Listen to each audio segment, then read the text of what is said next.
Hola, ¿qué tal, jóvenes? Envío un saludo cordial a la distancia. Vamos a empezar a ver un nuevo tema.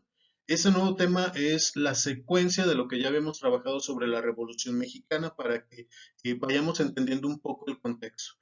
Ahora bien, es importante entender, jóvenes, que empezamos o vimos de pronto lo que fue el Porfiriato, que fue un periodo aproximadamente de 30 años. Posteriormente viene lo que es la Revolución Mexicana, un periodo violento, cruento y complicado para el país. Hay que recordar que durante la Revolución Mexicana, ya en los últimos momentos, acercándonos a 1920, Venustiano Carranza se enfrenta a villistas y zapatistas. Aquí vamos a tener un personaje que lo va a apoyar como general, que va a ser Álvaro Obregón y que es figura clave, porque podemos decir que es la mano derecha, pues, de Venustiano Carranza, ¿no? Entonces, aquí tenemos a este personaje. Ahora, hay otro elemento que a mí me gustaría señalar. A partir de este gobierno, vamos a empezar a ver cómo México va a empezar a adquirir una nueva forma, ¿sí? Una nueva estructura, se va a empezar ya a estabilizar un poquito más después de todo el caos que hubo, ¿no? Se va a empezar a estabilizar, van a empezar a surgir las primeras instituciones públicas, como es la Secretaría de Educación Pública, Pemex, el IMSS, el ISSSTE, entre otras instancias más. Asimismo, surgen algunos partidos políticos de suma importancia, como lo es el PRI. De acá data el PRI, chicos, ¿sí? Es un partido postrevolucionario. Y también vamos a tener al PAN, el cual surge más o menos en el periodo entre lo que fue la Segunda Guerra Mundial, ¿no? Y bien, jóvenes. Ahora, es importante que contemplemos esto, porque ya se empieza a consolidar ese México, también se empieza a crear ese México nacionalista, ese México que caracteriza a la mexicanidad, ¿no? Que nos caracteriza como mexicanos. Bien, pasemos a la siguiente diapositiva. Ahora bien, otro o un poco de contexto histórico, hay que recordar que Álvaro Obregón, sí, que era un sonorense, ahorita les hablo de los sonorenses, sí, fue aliado de Venustiano Carranza, sí, estuvo en el ejército constitucionalista para obviamente atacar a villistas y a zapatistas, ¿no? Entonces, en algún momento Álvaro Obregón tuvo un combate con villistas acá en la zona del Bajío, en los famosos combates de Celaya, ¿no? En el cual pues le asesta un golpe muy fuerte a Pancho Villa porque lo derrota. Una característica de Álvaro Obregón es que no perdía ninguna batalla, era muy buen general, era muy buen estratega, ¿de acuerdo? Entonces, ellos dos, tanto Obregón como Venus, pues eran aliados. Ahora te presento a los famosos sonorenses, que son estos tres, y tú me preguntarás, ¿y ellos quiénes son? ¿Por qué están ahí? Pues bien, ellos son los tres sonorenses, ¿de acuerdo? Que van a ser claves para la historia de México. Tenemos, ya te hablé de Álvaro Obregón, que es él. También ya vamos a contemplar a Plutarco Elías Calles, no olviden ese nombre, y tenemos a Adolfo de la Huerta. Pues bien, ahora, en algún momento ellos fueron aliados de Venus, sin embargo, se acercan las elecciones de 1920, ¿de acuerdo? 1920, y Venustiano Carranza postula como candidato a Ignacio Bonilla, lo cual causa el enojo de Álvaro Obregón, el cual pues le plantea, oye, yo te apoyé, yo estuve en tu ejército, te eché la mano, fui tu mano derecha, ¿por qué a mí no me contemplas a una candidatura? Entonces, eso causa el enojo y se levantan en armas con el plan de Agua Prieta. Es así como logran derrocar a Venustiano Carranza, al cual asesinan. Carranza intentó huir del país porque ya sabía a lo que venía, pero no lo logró. Lo emboscaron y lo mataron. Vamos a la siguiente. Ahora, Venus se va, Venustiano Carranza muere y tenemos que dejar a un presidente provisional o interino. En ese caso, quien se queda es Adolfo de la Huerta, un sonorense del que ya te hablé. Ahora, su gobierno es provisional, no dura mucho, son algunos mesecitos, ¿de acuerdo?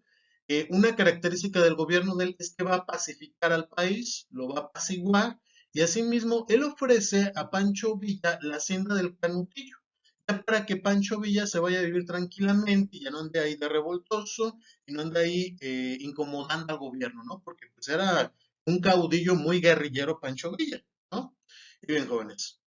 Ahora, se llevan a cabo comicios, elecciones, y obviamente quien gana, pues es Álvaro Obregón, ¿sí?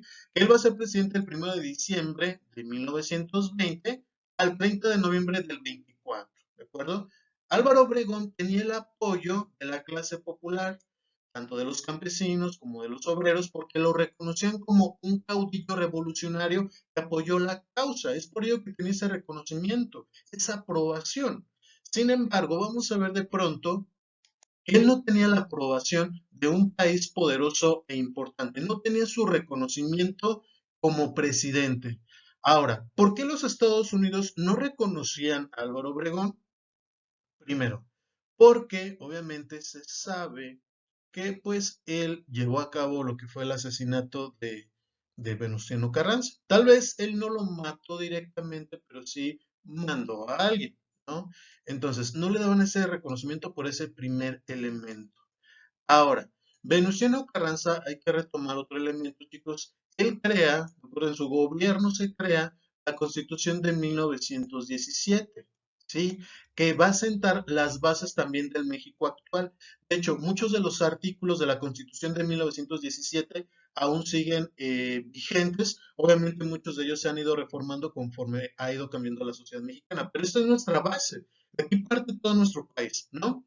Entonces, Venus, pues, obviamente se murió, pero pues le va a dejar un pequeño problemita a Álvaro Obregón, ¿no? Hubo varios artículos, varias leyes que no convenían a los empresarios norteamericanos, pero no les convenían porque afectaban sus intereses. Entre ellos, uno de los artículos era el artículo 27, ¿sí? Que habla sobre las propiedades de la nación. Este artículo establece que de pronto todos los elementos que se encuentran dentro del subsuelo, el agua y la tierra le pertenecen a la nación. Entonces, cuando entra en vigor esa ley, pues obviamente expropian y quitan las propiedades a los extranjeros porque nos pertenecen a nosotros como mexicanos. Entonces, pues los gringos echaron un grito en el cielo, no estaban de acuerdo, ¿sí? Ahora, Álvaro Obregón necesitaba el reconocimiento de los gringos. Él necesitaba su reconocimiento porque él sabía que si un país poderoso no reconoció su gobierno, podía venir otro país e invadirlo, ¿no? Inclusive dentro del mismo México se podían generar grupos armados para tratar de derrocar su gobierno y que obviamente esos grupos armados podrían estar apoyados por los estadounidenses, ¿no? Y era algo que a él no le convenía. Entonces, él empezó a sentirse muy presionado, porque decía, a ver, cedo frente a los gringos, les doy los recursos del país o aplico lo que ya se estableció en la Constitución de 1917. ¿Qué hago? ¿No? Entonces, bien chicos, para ello se van a llevar a cabo las famosas convenciones de Bucareli en 1923, ¿de acuerdo? En 1923 se llevan a cabo estas convenciones en un edificio que se encontraba en la calle Bucareli número 18, ¿no? Ahí se reúnen tanto con representantes norteamericanos como mexicanos, ¿sí? Entonces, ahí de pronto se va a dialogar sobre estas cuestiones de la Constitución y algunas leyes o artículos que les afectaban, ¿no? Entonces, se llegó a un acuerdo, el primero de ellos fue, ¿sí? Fueron varios elementos los que se acordaron. El primero de ellos fue, ¿sabes qué? Indemniza a todos los norteamericanos a los cuales se vieron afectados por todas las revueltas que se suscitaron durante la Revolución Mexicana, ¿no? Órale, indemnízalos, págale los daños, ¿sí?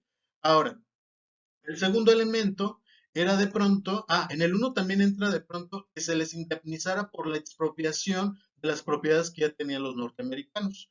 Porque como se nacionalizó todo, ya pasó a ser parte de México, que se les expropia, se les retiran esas propiedades, ¿no? Ahora, como segundo elemento, chicos, tenemos de pronto lo que fue el pago de la deuda externa. México tenía una deuda externa con los gringos, entonces se tenía que pagar, ¿de acuerdo? Entonces, se canceló esa deuda a partir, me parece que el gobierno de Carranza. Entonces le dijeron, ¿sabes qué? Tienes que retomar el pago y nos tienes que pagar. Ahora, el tercer elemento, de acuerdo, que buscaban los norteamericanos, el tercero no se ve muy bien aquí, ¿sí? Es que de pronto la ley sobre el artículo 27 no fuera retroactiva. Y tú te preguntarás, y bueno, ¿a qué te refieres, maestro, cuando tú estás hablando de retroactivo? Ok, te voy a poner un ejemplo aquí pequeñito con una línea del tiempo. A ver, Imaginemos, aquí donde estoy marcando la línea es 1917 y se establece la Constitución, ¿no? Donde emanan todas las leyes del país, ¿de acuerdo? Entonces, lo que los gringos pedían era de pronto que esta ley solamente entrara en vigencia desde donde se publicó en adelante, ¿sí? Y que no tuviera vigencia de lo que pasó pues, para atrás, ¿no? Que no fuera retroactiva. A ver, si no me entendiste, lo volvemos a aclarar para que te quede más clarito, ¿no? Ok. Entonces, imaginemos de pronto, si no es retroactiva la ley, entonces, desde que se publica, sí, que es en 1917, todo lo que pase de 1917 en adelante tiene vigencia. Ya lo que se hizo atrás ya no vale, ya no cuenta. Entonces, en este caso, muchos gringos antes de 1917, ¿sí? Ya tenían sus máquinas petroleras en México, ¿no? Ya tenían sus maquinitas extrayendo petróleo. Entonces, lo que los gringos piden es que ya no se les afectara a esas empresas que estuvieron antes de 1917 y que las dejaran. Y que a las que estuvieron después de 1917, que a ellas sí se aplicara la ley. Por eso buscaban la no retroactividad, ¿de acuerdo? Entonces, eso era lo que buscaban los gringos. ¿Sabes qué? Ni me toques a los que estuvieron antes de la Constitución de 1917 y haz lo que quieras con los que ya llegaron después de 1917, ¿no? Entonces, pues obviamente a los gringos pues les convenía, ¿no?